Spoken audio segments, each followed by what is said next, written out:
everyone, guess what? We're here with Flynn. Flynn's in a band called Gasket. Oh my God. They have a new album coming out on Blue Grape Music on 11/21, 8 days from today that we are recording. Uh, it's self-titled. It's fucking good. It's their first full length. They have two EPs previously. Um, if the fucking EP's ripped too, dude. Thank you, man. I really appreciate that. What like so obviously everyone says the new album is it's my favorite. Is that how you feel? Um, yeah, definitely. I think that for us, like the record definitely seems like the most gasket has ever been. And like these two EPs have been like working up into figuring out what we really want to do and like what we really want the band to sound like. Not that we didn't want the other records to like sound how they sounded, but it's definitely been like a gradual increase into like what is like I think the gasket record, you know? Yeah, like a constant evolution of what what is, I guess, in this current time, which is cool. Yeah, yeah, for sure. What was, you guys started in 22, which is pretty wild for you to be getting, um, I don't know, as far as you are so quick. Uh, that what was the mindset going into like the band starting? Well, I guess we started pretty much not long after COVID ended and shows like started again. And then we followed suit and like we took it seriously at first, I mean, as anybody does, but we were just like, let's just see where it goes, I guess, at first. And then Blue Grape ended up finding us at like our third show. And then we were like, oh, we really have to take this serious now. Like we're like getting money to make these records. We've got to like really put our dick and balls into it. And so pretty much every single time we have free, we just spend on the band and like we do as much touring as possible. Yeah, that I think I, that's kind of how it's always been, right? The band tours as much as they can because that, in my mind at least, it's the best way to grow your following, right, from a Yeah, yeah. grassroots level. Because if you're a TikTok band or whatever flash in the pan, Hmm. whatever next squirrel comes by, people are like, "Oh, what about that?" They're like, "Oh Yeah, shit," right. Right. you know. So good for you guys for getting out there and hustling. Like, what is what does an average year look like for you guys for like show count?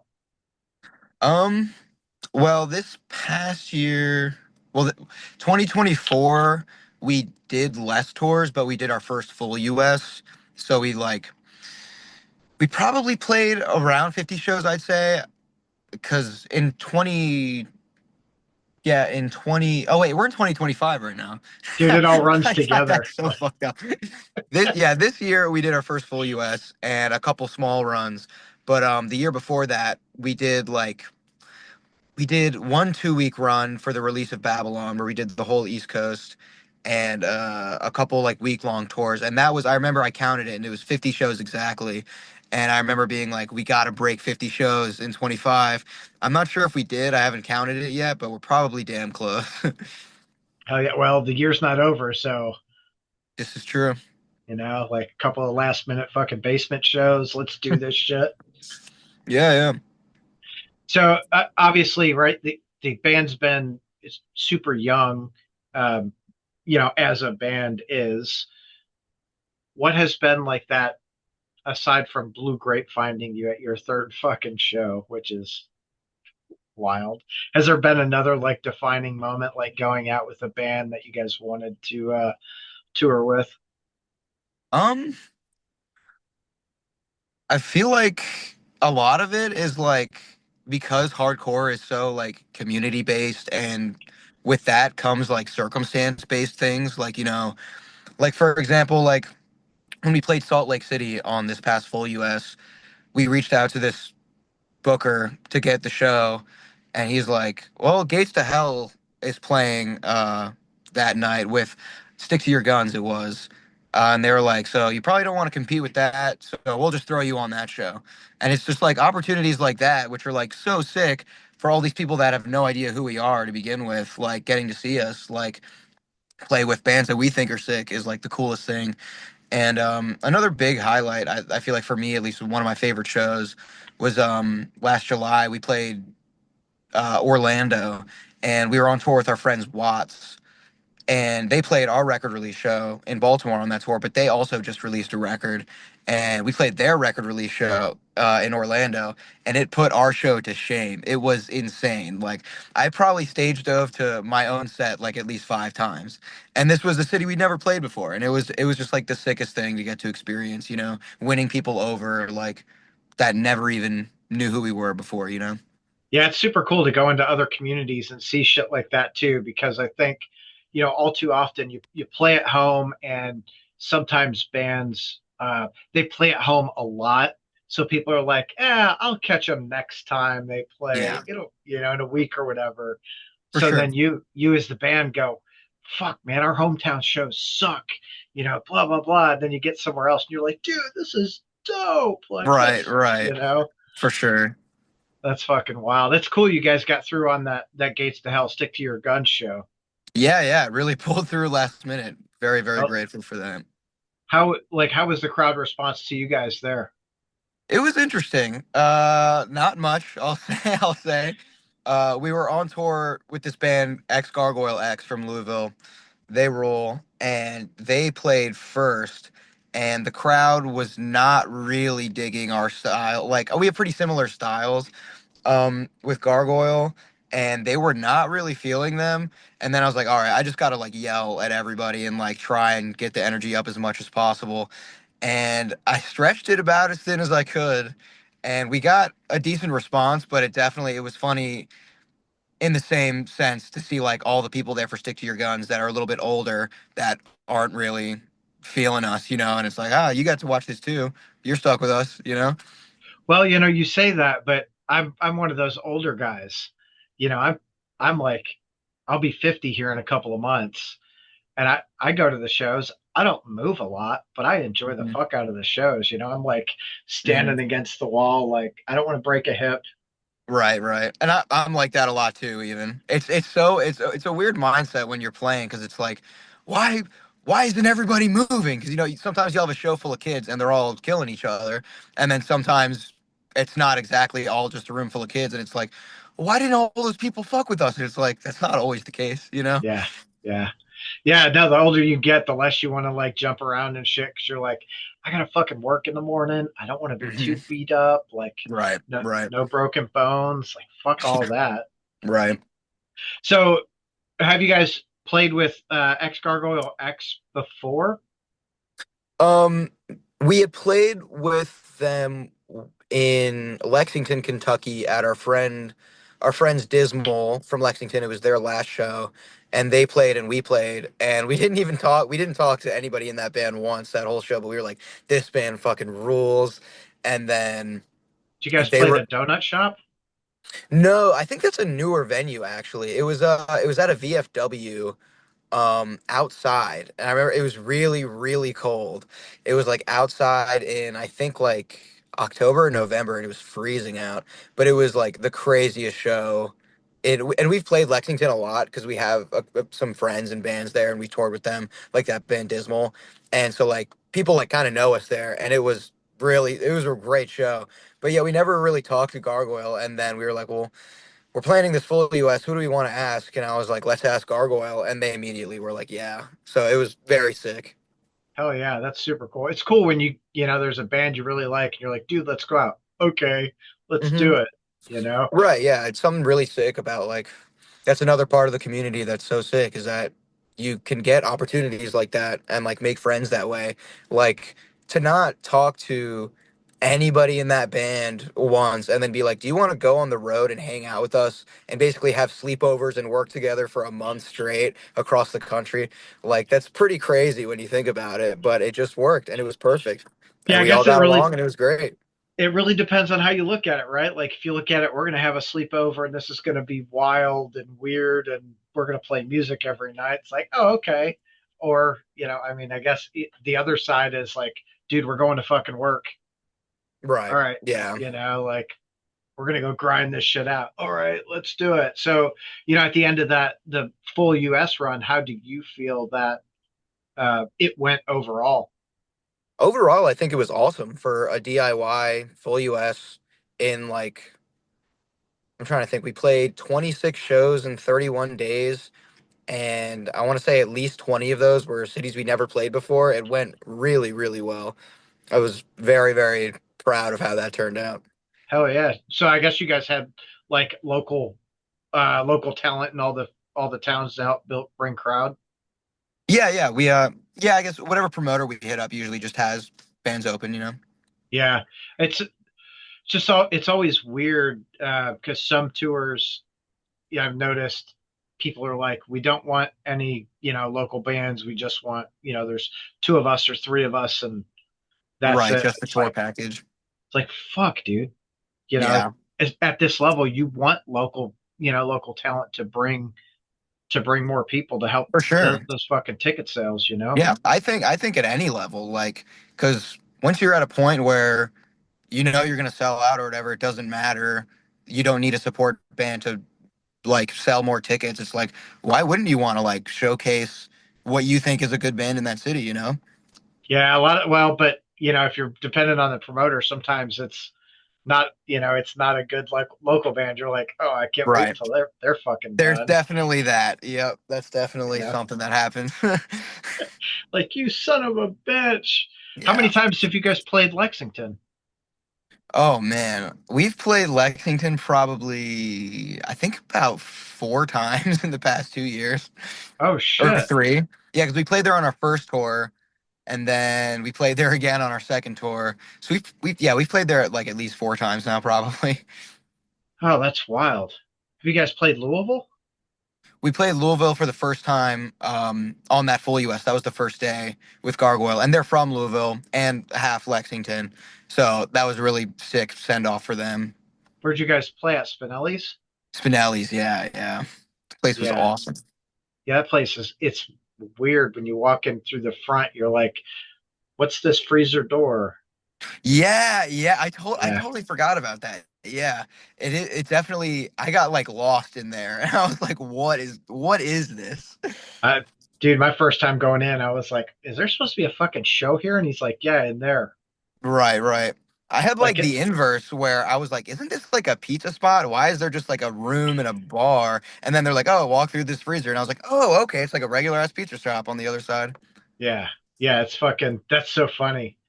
It's so weird because they're like two of the bigger clubs are I say clubs, but two of the bigger venues to have shows are like a half a block away, Mercury Ballroom and Palace, which are like I think 900 and 1,500 people or something like that. Oh, okay. So, you get this little fucking tagged room that holds like 50 people and everyone's like, Right, and, right. and then boom.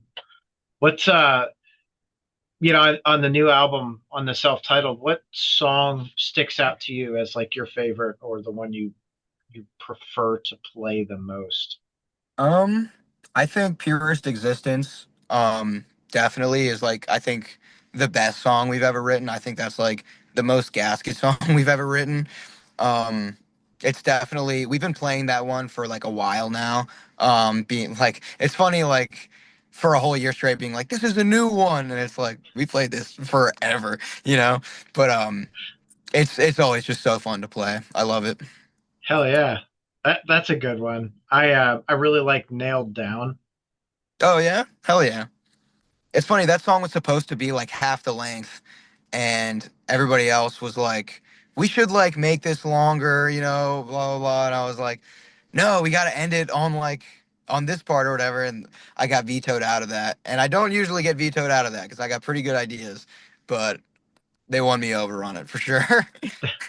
No, they didn't win you over. They were like, fuck you. This is what we're doing. You're like, all Yeah. right. Well, yeah, I wasn't happy about it until we like recorded it because I was like, it doesn't click with me, and then it just did, and I was like, yeah, you guys were right, you know.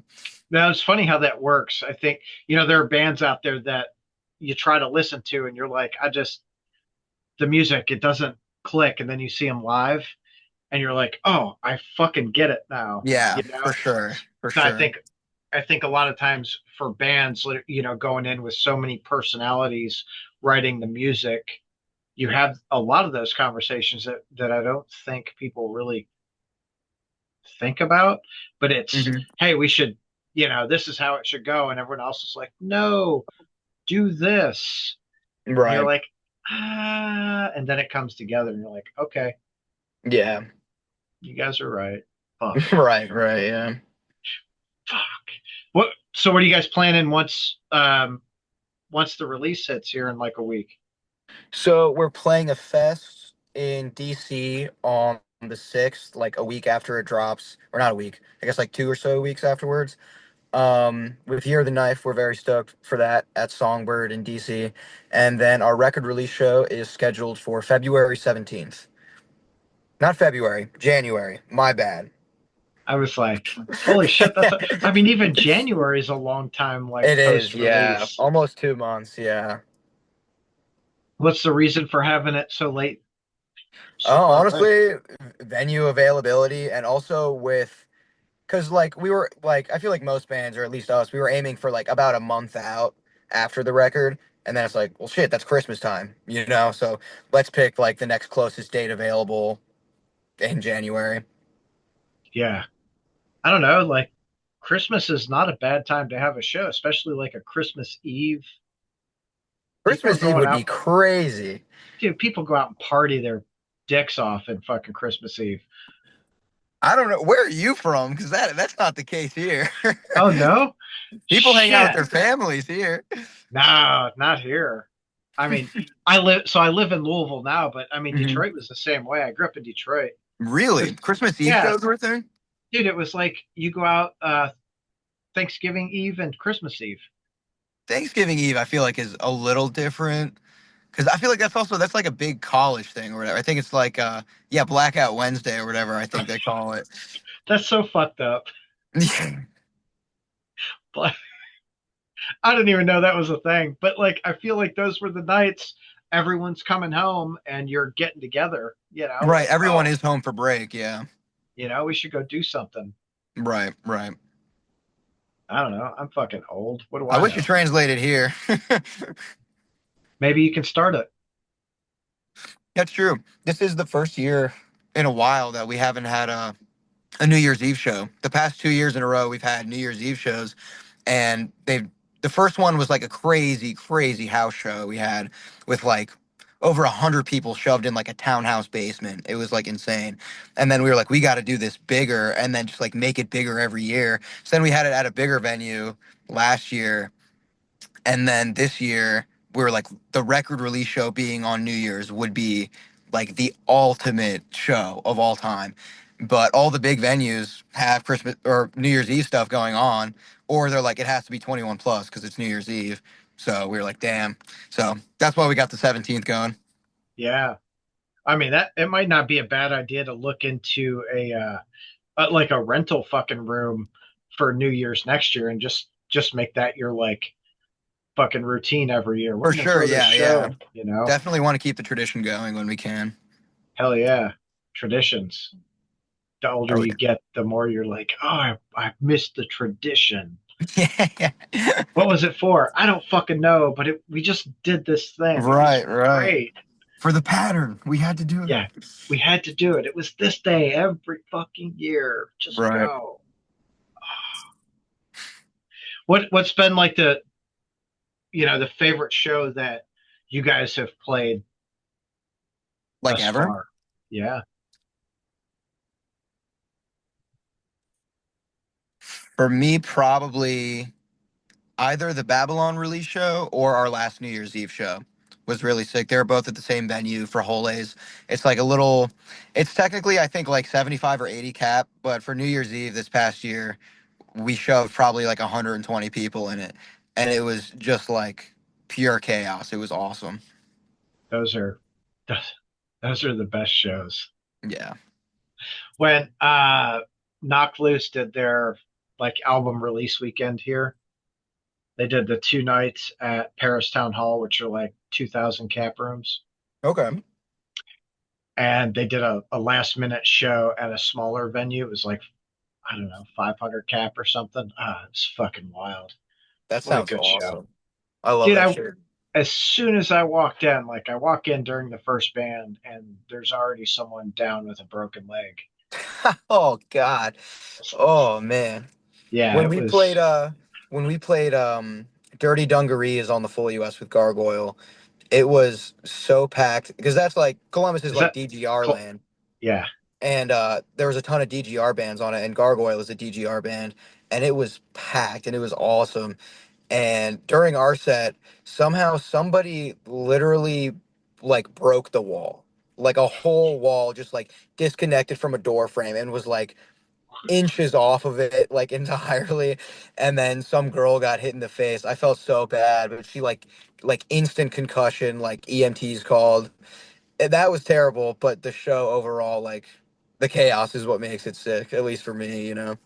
I think a lot of people are really into that. It's fun, it's weird because you don't know what's going to happen. But like flip side of that I think is a reality is like a lot of those injuries cause lawsuits with the venues, and those fucking venues are like, we got a couple of Right. years and then we're done on to something Right, yeah. else. Like, That always sucks. yeah. Yeah. But whatever, as long as you're having fun, I guess. Yeah, this is true. I'm so fucking old. I'm like, I don't understand the crowd killing. Yeah, yeah, I get it. I get it. Like, I don't know. I remember when people started the karate stuff in the pit, and everyone's like, fucking karate, I'll fucking knock them kids out. Like, Right. let them have fun, dude. Like, we're all here for the Yeah. same reason. You Yeah. know? Yeah. What what artists for you, like, or at what point in your life do you remember going, man, I want to fucking play music? Well, my stepdad was in a 90s like alt rock cover band, like covering like Bush and Stone Temple Pilots and stuff. And seeing him do that as a kid was like, oh, this is all like the rock star thing. Like he was like a rock star to me, you know? And that was like, I want to do that, like for sure. And then I started playing guitar when I was like 12 or so. Right on. That's wild. So what got you into like hardcore and metalcore and I had a relative's boyfriend at the time showed me Code Orange when I was 14. Like what was it? It was My World, and I was like, holy shit! I had never heard anything like that before ever. And like I had heard like I guess what you call like regular metal, like you know like Metallica sounding stuff, and I was like, this is completely different, and it's so much cooler, you know. And then after that, when I was 14, my first like hardcore show was Bloodbather, this deathcore band from I think yeah, from South Florida. They played in like a 50 cap room in like Parkville, which is like my little like suburb of Baltimore that I live in. It was like basically across the street from my house. And it was maybe 30 paid tops. It wasn't that crazy of a show, but everybody in that room was moshing and it was so sick. And that's when I was like, oh, this is definitely what I want to do. This is the type of music I want to play. that's cool. I think the dude I think one of the Bloodbather dudes has another band called Crucifixion now. The guitar player, I think, right? I'm I, not sure. I'll I know Jeff, the vocalist, is in a couple bands in Florida. He's booked us a couple times actually. I got to have like that funny awkward moment of being like, "Thanks for booking us, man. By the way, you know, like I saw you like my first show when I was 14, you know, and like it kind of changed my life." And he was like, "Damn, that's so sick." It was really really cool. Yeah, that's cool. That's almost like that full circle moment. Like, hey, you Yeah, right. fucking, you Yeah, inspired and me, and now I'm doing it. right, and in the same breath, like we're on the same label as Code Orange now, which was the first hardcore band I ever heard. So That's like so that's wild. so full circle. It was crazy. Yeah. Yeah. I'm gonna tell you, dude. Like Code Orange, I think the early days, more than a decade ago, I Hmm. saw them and I did not like them. Really? I was like, oh, I think were the, they were like Code Orange kids at the time or something. Right. I was like, Yeah. I just don't get it. But they changed, and I dig it now. I didn't dig it Yeah. then. Maybe I Word. changed. I don't know. Never know. Fuck. What's your next tour? Next tour is in March. We are going to be touring with Mile End from, I believe, Brampton or Toronto, Ontario. Um, and we are basically doing 10 days with them. We're going to start in Detroit, do like some shows at the top of the Midwest, and then go a little more west of the Midwest and hit like Omaha and hopefully Des Moines and stuff like that, some cities we haven't hit before, and then go down to like Texas and stuff. And then we're gonna loop back through like New Orleans and Birmingham, so we're closer to home. And then they are going more west, and they're linking up with Exide, and doing the West Coast with them. I just chatted with one of the Exide dudes. Oh, really? That's sick. Yeah. When the hell was that? Last week, maybe. Word. That's what's up, Their fucking new album's good too. dude. Yeah, I really dig the singles. Yeah, the album as a whole is solid. So weird. This world is so like it's so small. It really is. It's fucking huge. It's enormous. You find new bands every day and meet new people at every show, but it's still somehow it's a constant cycle, you know? Everyone fucking knows everyone. Hey, I do this band. Oh yeah, dude. Blah blah blah. Like, I Right, mean, shit. right, We just had two bands that we fucking back to back. I love that right. shit. Yeah, dude. Yeah. I love being a fucking music nerd. Me too, dude. It really is like the best thing in the world. I love it. What what's your like favorite band? Right now, ironically, I've been listening to a lot of Elliott Smith right now these past few Okay. weeks. Trying to think. I really love the band Revenge from Massachusetts. They're probably my favorite hardcore band. Um, Candy was like one of the first hardcore bands I got into, and I've always loved them, stuck with them. I think all their albums just like get better and better the more they put out. I'm trying to think. Been really into Silver Jews and Purple Mountains also lately. I don't know any of those bands. So you don't know Silver Jews? No, Oh man, Silver Jews is amazing. You like, I mean, do you like Pavement at all? I do. Yeah. It's two members of Pavement are in that band, and it's awesome. It's very sick. Okay. It's weird that I don't know that then.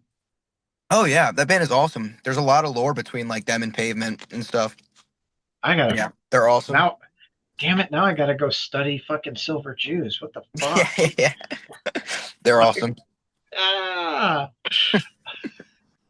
What? You know, if you guys could tour with anyone, any band, who would you choose to go out on the road with? Oh man, any band. Oh, I know the that's fucking hard question, dude. yeah. Um,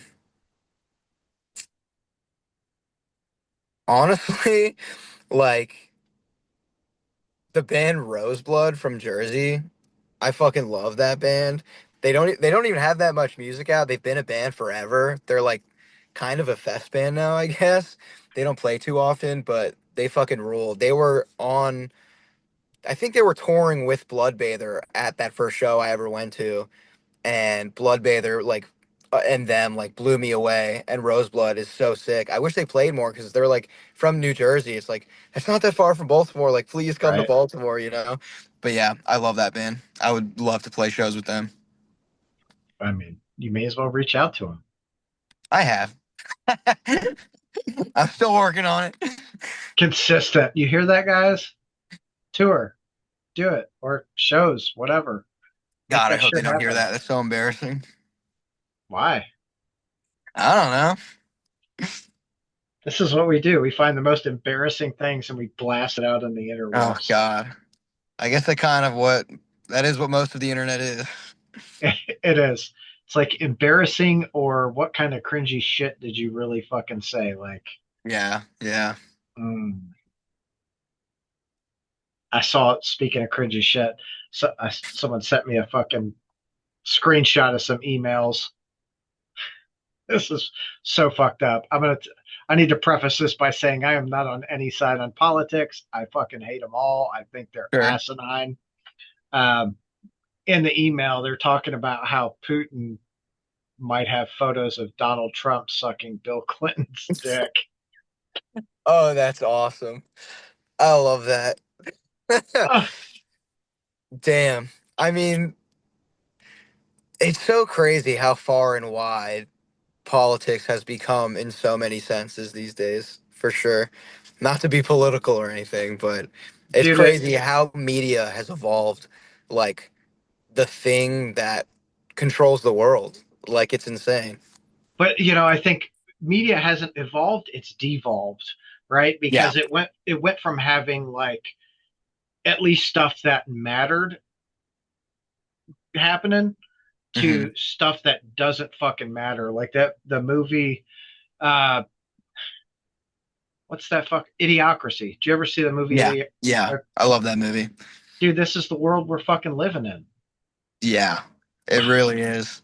It's freaky. I saw a this is random, but I was on Reddit earlier on I think I was just scrolling through my feed, and on r slash mildly infuriating, someone had a picture of their Samsung smart fridge, and it was like, damn, I guess my fridge has ads now. And there was an Apple ad on their refrigerator. Like I could not imagine. Like that's just so crazy to think about that. That's the world we live in. You know.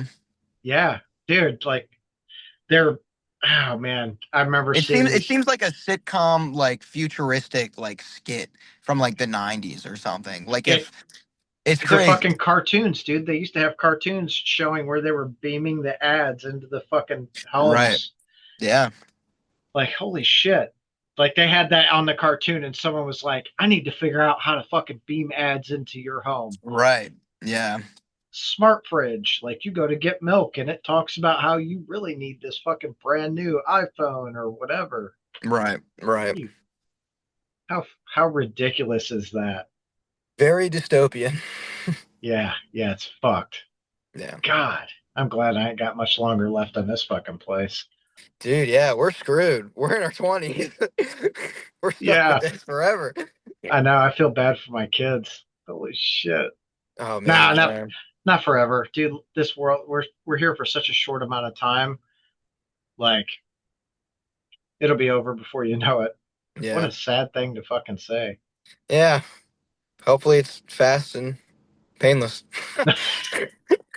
Nah, enjoy it. Go out and fucking just. I mean, do what you're doing. Enjoy it, That's all right? you can do. Yeah, is try and take everything you can get and make the most of it. Yeah, for sure. What's been the biggest show you guys have played so far? The biggest show, probably Disturbing the Peace. 2 years ago, we played that. That was really sick. We opened at like noon. It wasn't that crazy, but if we're counting big shows overall, biggest venue and biggest like biggest show overall we've been a part of for sure. That's fucking cool.